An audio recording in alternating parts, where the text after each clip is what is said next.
G'day guys, welcome back to the channel. So it's been a minute, it's been a long minute. A lot of things have changed in my life anyway. I think last video, there was Tesla stuff. Don't know if I covered the white BA that I had, that is gone. I sold that like 2 years ago nearly now. Still got the grey BA. It was my daily for a while. After I broke the diff in it, it stopped being my daily. Was dailying the GTR. That was a fun 3 months while I was scrounging around looking for a diff. Anyway, fixed the diff, daily back in the BA again. But obviously got the Tesla, then stopped dailying the BA. Since I've had the Tesla, I haven't done a whole heap with cars because I haven't been super motivated because Tesla is just such a good daily. Haven't really done any events. GTR was to sell for like the last year and a half.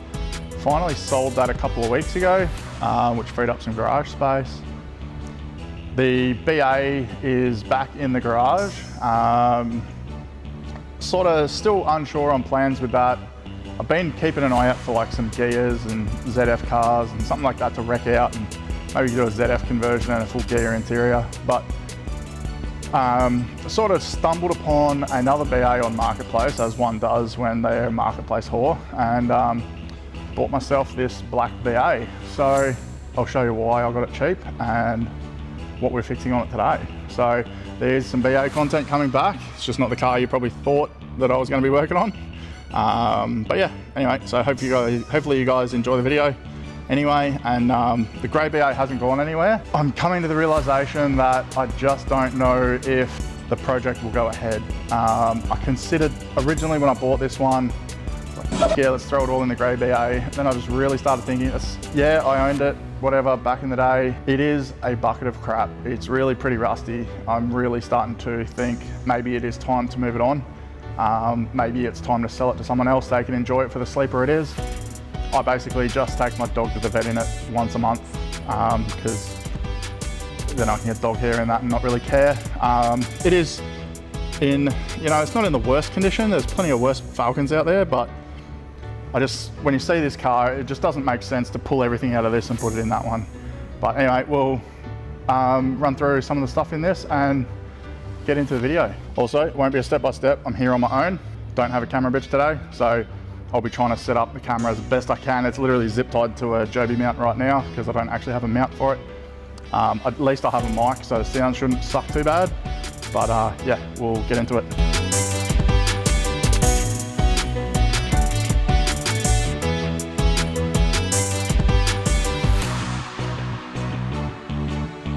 So the car actually presents quite well.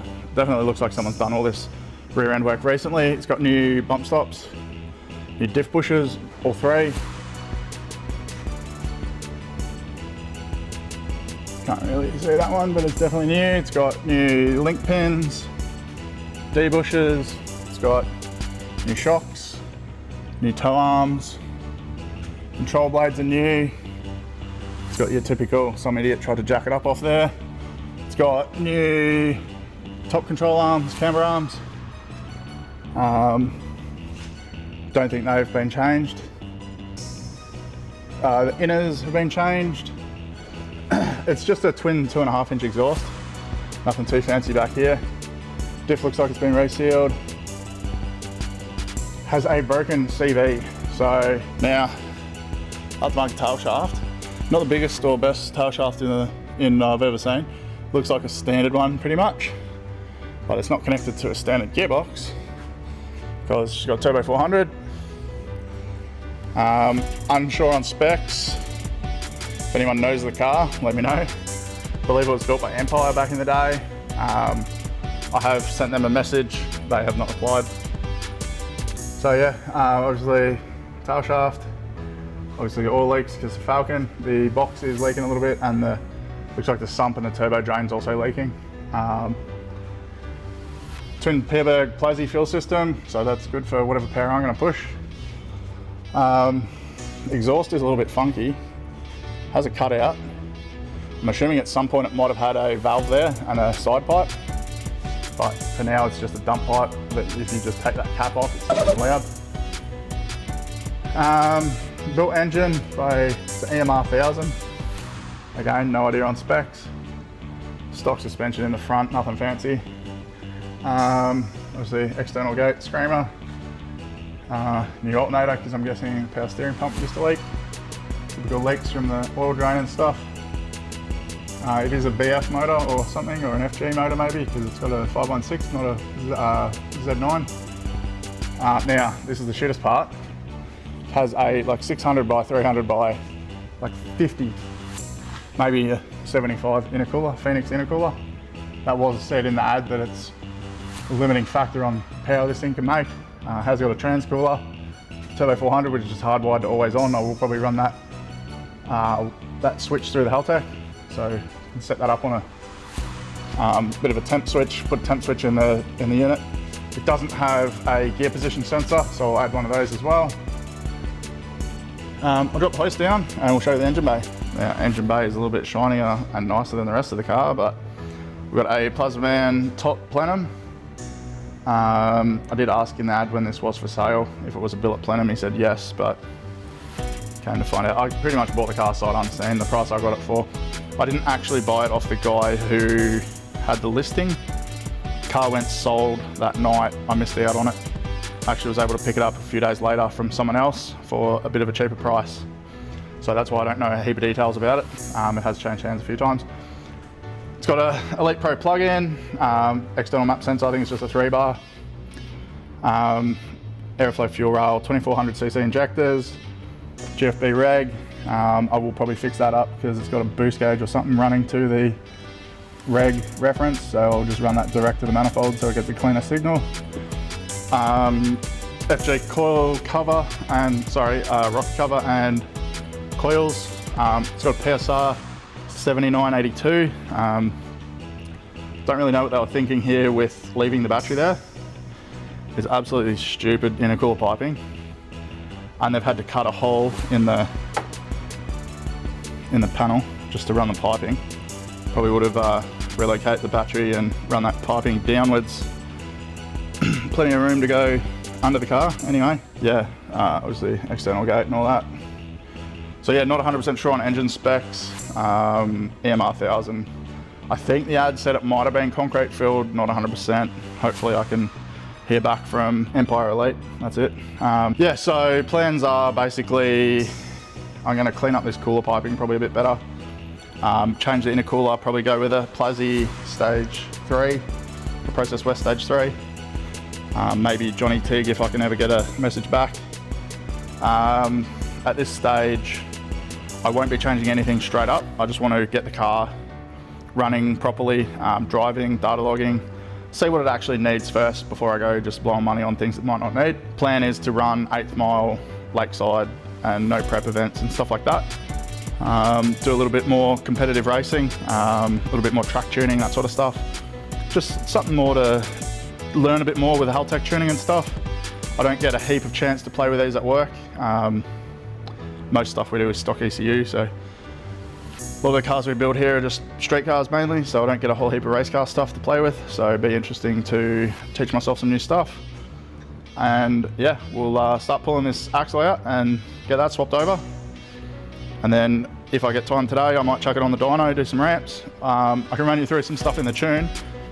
Obviously pulled the tune out on the Haltech and there's some really weird stuff going on, so pretty cool to look at. Someone's zeroed the boost table, so I think someone's scared of power. So I've built a new sort of closed loop boost table that I'm going to try and run and dial in. Get the axle done, and then I might change both. I've actually got 2 GSP axles from Bursons. Go for a bit of a hot lap, see what the tune's like.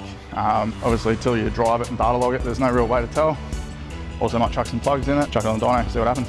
Now I've never actually had to change a BA axle on the car. I've only ever done them when the subframe's out. I assume it's fairly easy in the car, so I'll try and show as much of it as possible, but like I said, I've never actually done it, so I could do it the wrong way, who knows. All right, I'd assume undo the nut, probably undo the top knuckle, pull the arm down. May have to undo the lower, and the spring might have to come out, but I don't actually know. So might pull the Spray caliper off as well while we're here. Also, don't get it twisted, I am a tuner, not a mechanic anymore. I've been off the tools for a good 4 years, so my mechanical abilities are pretty average these days.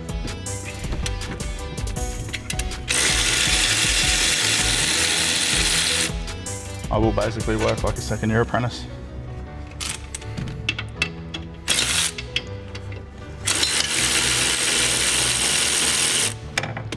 And I have to wear gloves, my little bitch mittens.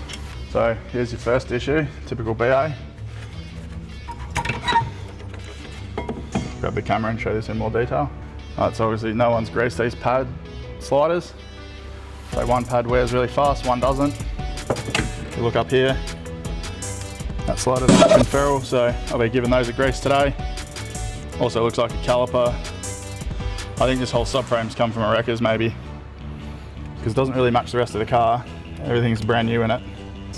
It might be the original subframe, but those calipers aren't original, so who knows. Anyway, we'll get that lubed up today and wearing properly, and I'll replace the pads at some point. Zip tied out of the way for now. All right, no huge lip on the rotors, which is great. 36 mil.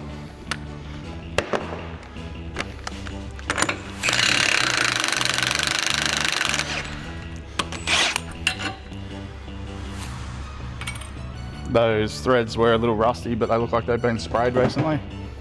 So that's why I was able to just rattle that straight out. Yours may be seized. Now this is a camber adjuster. So I'm not going to go ahead adjusting that, pulling that out yet. If this was a base model, you would just undo that.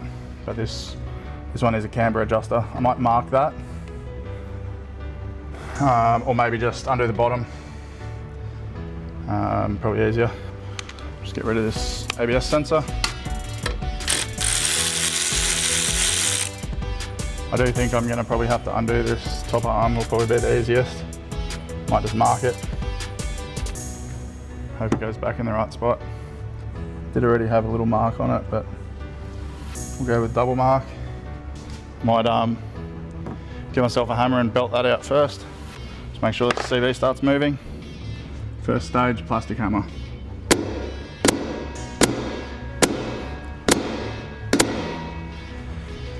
Not moving yet. Let's give it a spray. Might progress to the metal hammer.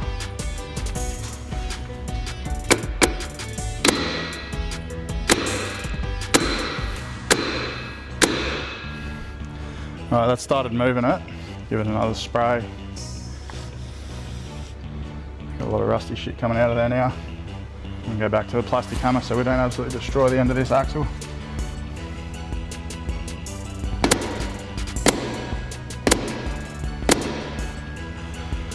Alright, plastic hammer does nothing. A few more taps with the metal hammer.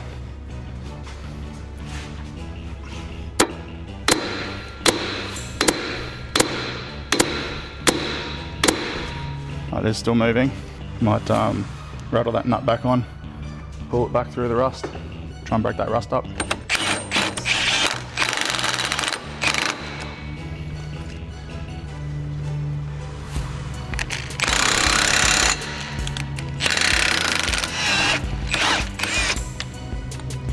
Alright, so I just watched on the back side to see, make sure it was moving. It was moving, so put some more spray. Give it a few more whacks.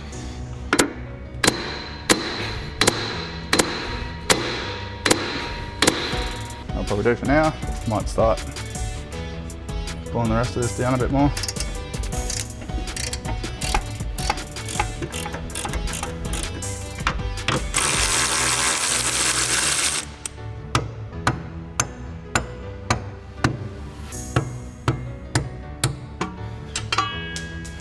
The shock needs to go, and then this can fall down a little bit more and become unloaded a little bit more.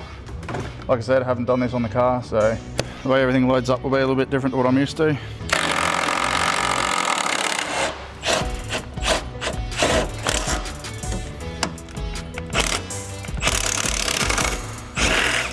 Normally I would do the shock from the bottom, but Doesn't really matter, I don't think.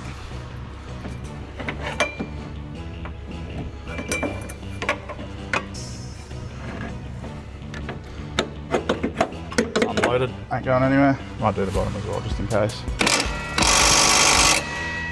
Sheesh, that's tight. That's what she said.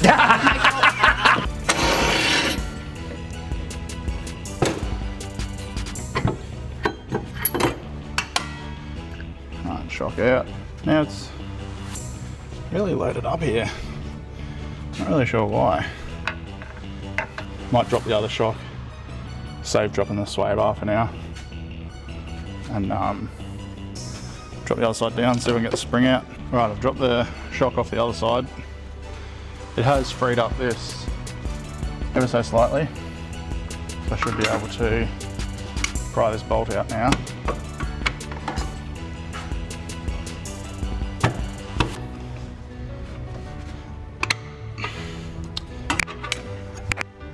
Right, getting stuck again. I think we might undo the LCA.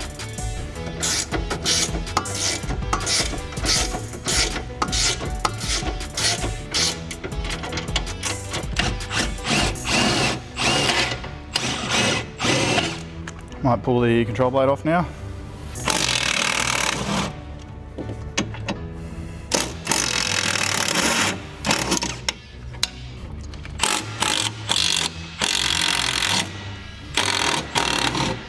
We should have used a shorter socket, but that worked.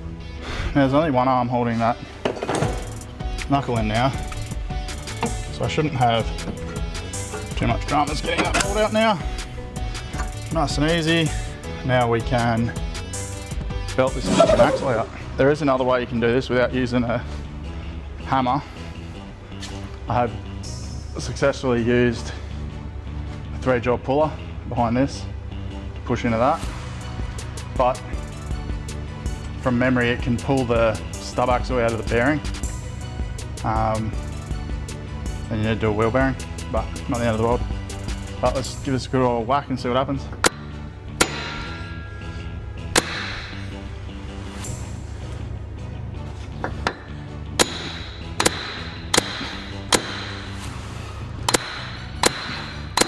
There she blows. Now, I believe you can pull this down enough, like that, and then you can get your axle out. That did just pretty much fuck my handbrake cable though, but I'd probably recommend taking the handbrake cable off first and pulling it out, which I'll do on the other side.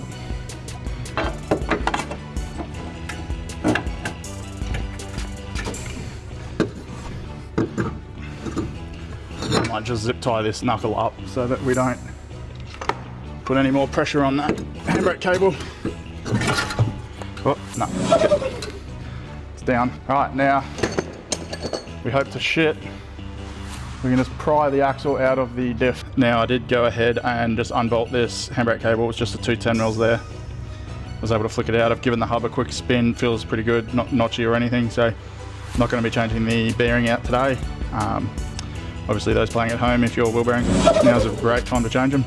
Just circlip in there and then press the thing out. It's only one more bolt from where we're at. Now, I probably, if I took that handbrake cable off, I may not have had to remove this. May have only just had to do the control blade and the top arm. Probably would have been able to flick it out enough, but we are where we are and we'll see. Might try that on the other side. All right, so it's not actually easy trying to get that camera angle, but hopefully it focuses in the right spot. And you'll see that axle getting popped out. What I found, you get a bit of a run up on them and you just go bang. And with that quick foul swoop, out they come. So I'll probably switch camera angles now because it's going to probably leak oil all over my trolley. But that's how you do it. Now that it's popped out, you just basically lift her up, pry her out the rest of the way. Then it should just pull out.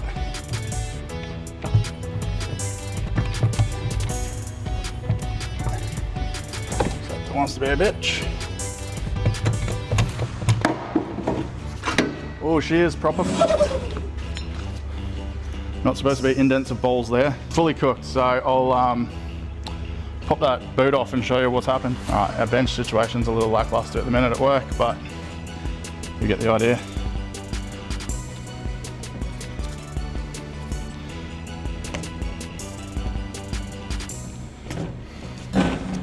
All right, clamp off. Oh yeah, lots of broken bits in there. So that's just shattered the cage.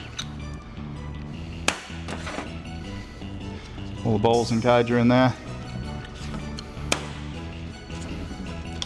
That's just a factory or a uni drive. I don't know if that's a Ford one. Possibly not. It says V8 left-hand side. Just bits of cage everywhere. To be honest, I'm probably not going to pull that any further apart, just going to make a mess. Just going to go chuck it in the metal bin. Now I've gone GSPs from Repco. Sorry, GSPs from Bursons. They seem to be the go-to. Let me know if I bought the wrong part number, but too late now, they're getting fitted. They were just listed for BA turbo. Hopefully no difference between BA and BF, because I think this might be a BF subframe. That, BF. Anyway, car's a BA. So hopefully they're the same and they fit, and yeah, we'll get the left one fitted and yeah, try and change the right one too. Well, not try, probably be able to. Probably pretty easy, seeing as I've already done the left one pretty easily, as long as it's not seized. So I've also got some anti-seize for the threads, so that when these break again, I can pull them out easier. Well, it looks right. So the left one is the short one of the two. Comes with a new nut, excellent. Has more like a billet style tone wheel. Hopefully that's not a difference between BA, BF, but I think that's just factory versus aftermarket. The shaft itself is thicker by a decent amount. So hopefully that's a sign that the internals are stronger. The cup this sits in is way bigger. That's a lot smaller by the look of it, unless that's just really thick metal and the internal cup's the same, but anyway. Looks about right, should go in. The other one's about this long. So we'll get that one fitted and hopefully that fits without any dramies. Now from memory, I think I actually said this in my diff video, but if I didn't, this circlip, see how loose it is? If you cover it in grease, it'll hold it in the center.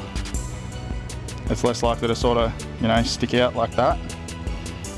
You let it sit in the center, it's more likely to clip in, so it's not falling down. You want to fill it with grease so it sits central. Anyway, and then should go in pretty easy. Sometimes you just got to use the CV as a bit of a slide hammer and belt it in. Right, so that's what the axle should look like when it's ready to go in. A little bit of grease up here for the seal, a bit of grease on the splines to hold the circlip, then belt her in. You want to put it in as square as possible to avoid it going in crooked at all.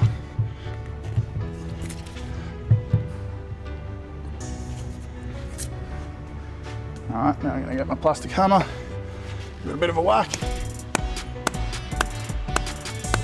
In. That's home. And then we just want to look for, light that up, that axle being all the way home, stick out a tiny bit, just like the other side. I believe that's all the way home. We'll give it a little bit of a whack as well once I'm off camera putting the rest of it back together, but just gotta make sure it's all the way home. I did feel the circular click, so I believe it is all the way home. Then obviously a bit of anti-seize on the splines and then just reverse order. Probably not going to show any of that, putting it all back together. It's pretty basic, but the plan is I'm going to lift this up, put it into there, probably get that top arm started. That'll hold everything roughly in place, then do the lower and do the control blade at the very end. Yeah, see how that goes. If I run into any problems, I'll show you. All right, so I've got the top arm back up and realigned. Got the lower arm done up. Now you can tighten all these at hoist height. That's a rose joint that spins. Also a rose joint here that spins, so you don't have to worry about whether or not you tighten them at right height. Gonna leave the control blade loose and the caliper off and the shock out. And I'll do the next side axle and get that one done. And then I'll do the control blades up as the last step basically. Naturally, now that I know what order to do everything, this side took about 2 seconds. Both pads are on this side, so definitely need a set of pads. Left that lower control arm bolt in this time and was able to get it out. 2 hits with a hammer, out it came. So we'll change this one. This axle is still good, I believe. We'll keep it as a spare just in case. Wrap it up in plastic and keep it for a rainy day. If I'm at the track or something and snap an axle, I can throw it in and get home without needing a tow. So just figure that the GSP ones would look bigger, so might as well swap both of them. Of course, everything was going easy peasy lemon squeezy. So of course something had to fuck up, and I fucked up. Can anyone spot the problem yet? The rose joint fell into camber adjust holes, and I cannot fucking get that out for the life of me. The bottom is in on one side and the top is in on the other side. So it just refuses to straighten. So I've been stuck here for about half an hour now. Gonna keep going, try some different pry bars and stuff like that and see if I can get this going. But don't really know how to get out of this one, apart from just keep bashing at it until it works. So when I do get it out, I'll show you what I did. One eternity later. Got it sorted. It took one of these bad boys, prying the shit out of that down. And I went into here and pried against this arm here and that. I got this side free, and then I put the podgy bar in this side, lifting up, pried against here, and it was able to just come out. Real fucking pain in the ass though. All right, so skip forward a bit. It's all back together. Just got to put the wheels on and take for a quick lap around the block, but definitely don't have time to chuck it on the dyno today. All right, I'm in the Falcon. Interior is pretty good. Has a sunroof. Roof lining's a little gross. Just a little bit of black shit on it. Slimy marks and stuff. But overall, the interior is pretty good. It's just got the lightning bolt grey seats. Typical BA stuff, like it's got a pushed in window switch, and the steering wheel's actually pretty good. 270 on the clock, missing gauge, e-boost down there for no reason, turbo 400 shifter, nothing mounted. So it's a little bit how you going, but good project. Can't wait to do some more.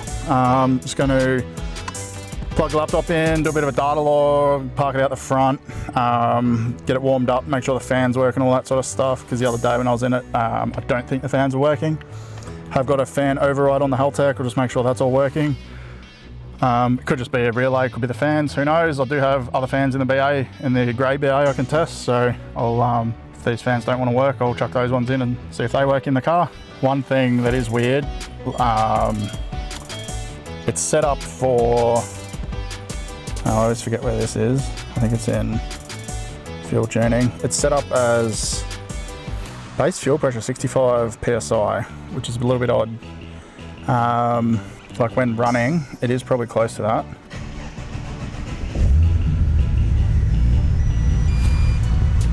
No, it's just a little higher than that.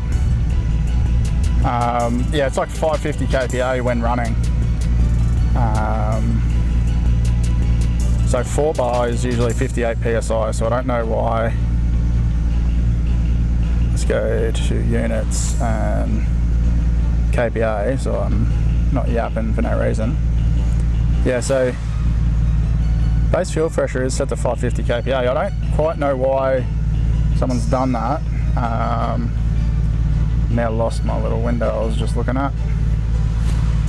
Oh, so it is a little high. It's 600 running. Should be pulling a vacuum on that. Like the map, you know, it should be pulling like 40 kPa down from 550. So we'll probably need a fuel pressure adjustment, which I'll do when I put on the dyno. It's obviously pulling a bit of fuel out as well at idle. Not really sure what's going on. Oh, okay, so that just says that when I By the way, guys, I've only done a couple of Haltech cars, so I will be an absolute rookie, and it's a new laptop, so all my layouts are terrible. So just do bear with me on that. But yeah, it hopefully drives now. So it's got some battery codes, trigger codes, just erase all that. Pretty usual BARRA stuff. Yeah, I'll drive it out and we'll see what's going on. One thing I will need to change, I know there's a way to do it in Haltech. Turbo 400, right, you've got, right, so you've got park, then you have one down, which is still nothing. One down is reverse, car doesn't go anywhere. You go neutral and then trans brake to reverse. So when you hit the trans brake, it starts rolling. And then obviously first is first and it will roll forward. I don't know why they do that. I've seen it heaps. But yeah, like there is no actual reverse. I'm assuming it's something to do with the trans brake. I don't actually know for sure. So if anyone knows in the comments, let me know, because I like to learn. Probably actually just Google it myself. Anyway, but yeah, so just one thing, if no one's seen that before, there's something you might have just learnt. You basically go in neutral and hit the trans brake. So trans brake locks forward and reverse. So in like first gear, if you pull the trans brake, locks it in first gear and reverse, so you can build boost on the line without going anywhere. So anyway, the axles obviously fix this and it drives. It does not have a blown diff. So that was one reason why I got it pretty cheap, is the diff was supposedly blown, but it was just an axle. So anyway, I will keep looking at this and see if I get these fans to work. Probably do that off camera. All right, so coolant temp got up to 98 degrees, still no fans. So I had a quick look, it's pretty easy. They're on now. They were unplugged. So they were just literally unplugged there. So they're both on now. Both fans are running. I'd assume someone might have hit the fan override. Someone probably hit the fan override on the Haltech and they probably came on. And someone didn't know how to turn them off and probably just unplugged them with the fear that the battery was going to go flat. But that's bringing that temp down now, so it's definitely working. All right, so the adjuster on the fuel reg's been as close as I could get it. 440 base. Gauge pressure, not absolute, and she's running about expected. So we're just going to have to sit at until I look at that reg better. I may do a different fuel rail and reg because it's just an airflow rail, but if it works, it works. If it makes it on the dyno and behaves, then it's probably just going to stay like that. It doesn't really matter what base fuel pressure I run. Obviously this thing will need a bit of a touch up anyway, so for now, it's just going to stay like that until tomorrow when I get on the dyno. Well, made it on its maiden voyage, made it to United and topped up the tank. So off to Brisbane fuel injection now to buy some VP coolant. I can't remember what it's called, race coolant. Anyway, then back to work. Now I obviously don't have a phone holder yet, but here is some turbo whooshy noises at least for you, filming that the sunroof.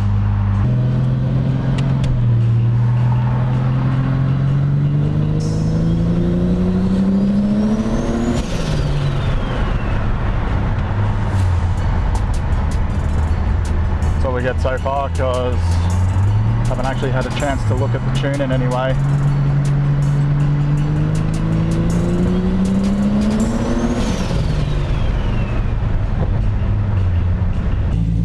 Well, the car survived its maiden voyage, went to Brisbane fuel injection and grabbed some M2 candy scent, some Stay Frosty. So head on down to Brisbane Fuel Injection Services if you want any of that stuff. But went to United on the way, topped her off. Runs like a bloody dream. Actually drove really nice. With all the new bushes in the rear end, it actually drives really amazing. So one final look at everything. The glory shots. That little profile bloody engine holder thing will be going. Don't know why anyone put that on there. I don't even know if it went to profile at any point. But that's the new whip, and I'll be dynoing it tomorrow. and spoolie boy noises. Just in case you weren't sure if the turbo is any good, turn the car off, see how long she spins for. Don't know if that's any scientific test whatsoever, but it's better than everyone that goes, it's gonna shaft play, and gives it a little tug. Anyway, back in the workshop you go, and we'll tune it tomorrow. So I will probably end the video here. So thanks for watching, guys. I'll chuck it on dyno tomorrow and make another video rather than putting all this in one video. I'll release them separately. So thanks, guys, who's hanging around, and all the OGs that want the BARRA content. It's coming out now pretty thick and fast, hopefully. So catch you guys later.